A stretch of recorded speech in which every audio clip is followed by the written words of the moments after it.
time. Midway through the game, while playing, Kobe asked him for tips on his jump shot. Kobe scored 33 points that game against his boyhood idol. Michael scored 36 and won the game too. Please welcome Michael Jordan.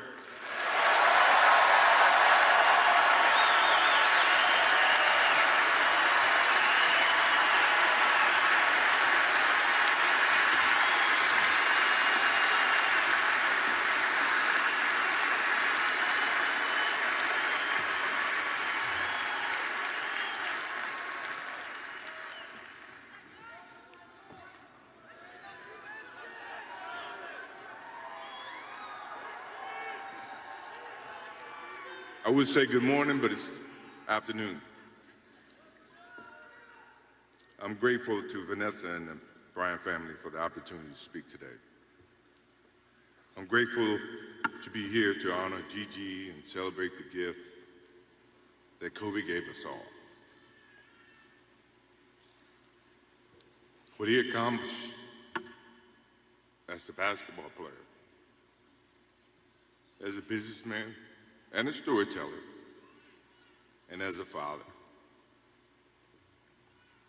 In the game of basketball, in life, as a parent, Kobe left nothing in the tank. He left it all on the floor.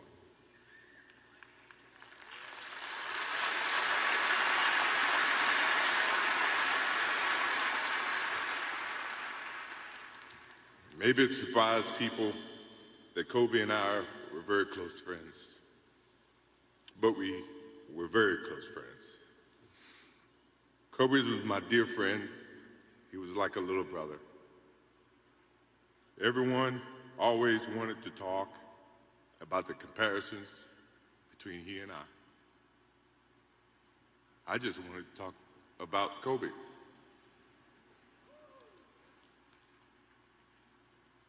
You know, all of us have brothers and sisters, little brothers, little sisters who, for whatever reason, always tend to get in your stuff,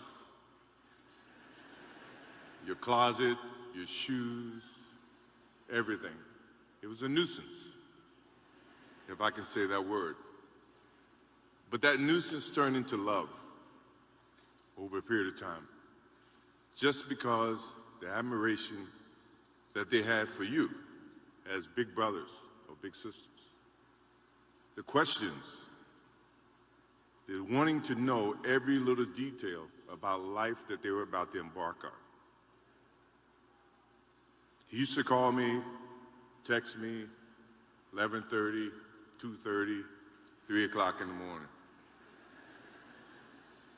talking about post-up moves, footwork, and sometimes the triangle.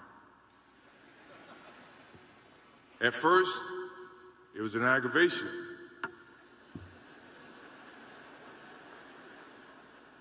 But then it turned into a certain passion.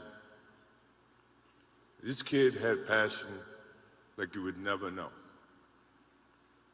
And it's an amazing thing about passion. If you love something, if you have a strong passion for something, you would go to the extreme to try to understand or try to get it. Either ice cream, Cokes, hamburgers, whatever you have a love for. If you have to walk, you would go get it. If you have to beg someone, you would go get it.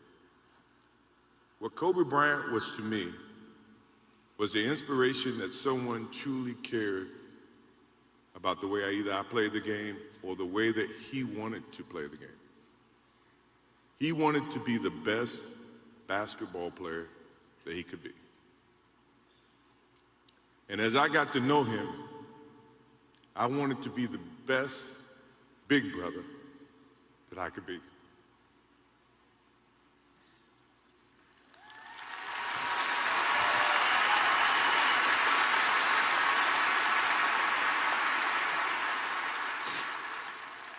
To do that, you have to put up with the aggravation, the late night calls, or the dumb questions.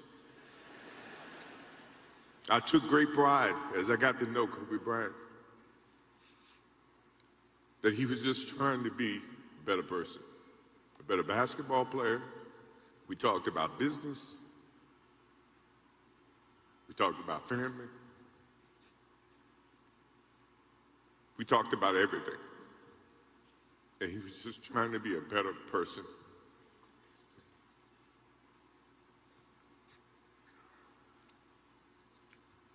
Now he's got me. I'll have to look at another crime meme for the next.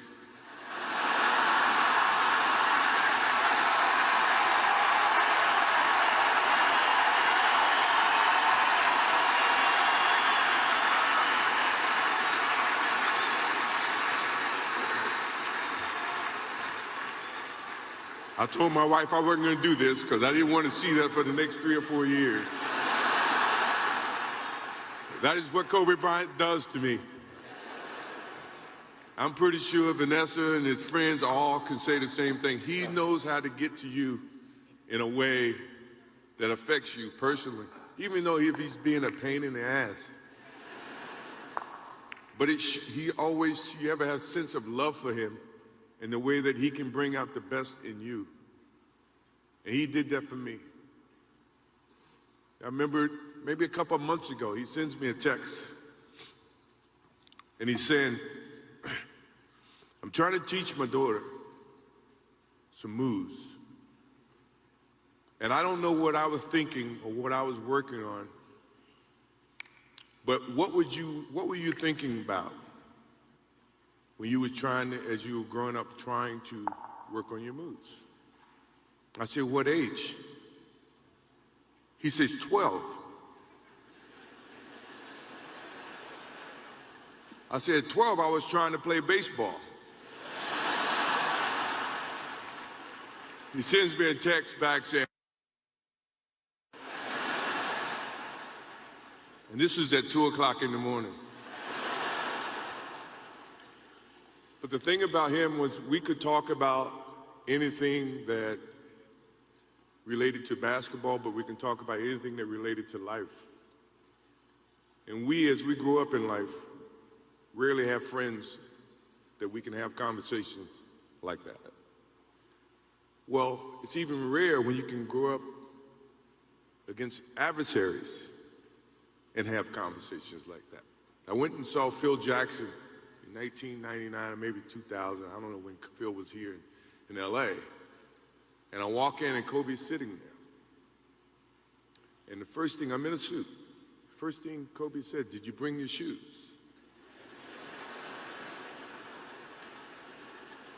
No, I wasn't thinking about playing. But his attitude to compete and play against someone he felt like he could enhance and improve his game with. To me, that's what I loved about the kid. Absolutely loved about the kid. No matter where he saw me, it was a challenge. And I admired him because his passion, you rarely see someone who's looking and trying to improve each and every day, not just in sports, but as a parent, as a husband. I am inspired by what he's done and what he's shared with Vanessa and what he's shared with his kids.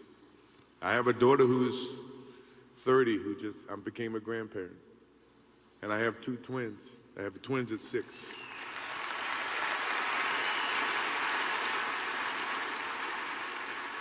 I can't wait to that and to hug them and to see the love and the smiles that they bring to us as parents. He taught me that just by looking at this tonight, looking at how he responded and reacted with the people that he actually loved. These are the things that we will continue to learn from Kobe Bryant. To Vanessa, Natalia, Bianca, Capri, my wife and I will keep you close in our hearts and our prayers. We will always be here for you, always. I also want to offer our condolences and support to all the families affected by this enormous tragedy. Kobe gave every last ounce of himself to whatever he was doing. After basketball, he showed a creative side. to himself that I didn't think any of us knew he had. In retirement, he seemed so happy. He found new passions, and he continued to give back as a coach in his community. More importantly, he was an amazing dad, amazing husband, who dedicated himself to his family and who loved his daughters with all his heart. Kobe never left anything on the court. And I think that's what he would want for us to do. No one knows how much time we have. That's why we must live in the moment. We must enjoy the moment. We must reach and see and spend as much time as we can with our families and friends and the people that we absolutely love. To live in the moment means to enjoy each and every one that we come in contact with. When Kobe Bryant died, a piece of me died.